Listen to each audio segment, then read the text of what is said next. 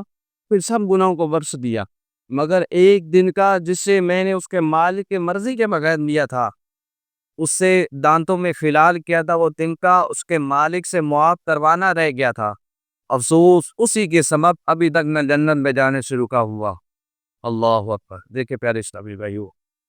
اتنا نیک بندہ 70 سال مسلسل عبادت کی، 70 سال جو ہے تقریباً دل کو روزے رکھے، رات کو جو ہے قیام کیا، نمازیں پڑھی، اور اللہ پاک سے ڈرنے کا یہ تقوی کا یہ عالم تھا، اللہ پاک سے ڈرنے کا یہ عالم تھا کہ سائے دار درخت کے نیچے نہیں بیٹھتا تھا، کوئی اچھا کھانا نہیں کھاتا تھا، پھر بھی اللہ پاک نے کیسی پکڑ فرمائی؟ ایک دن کا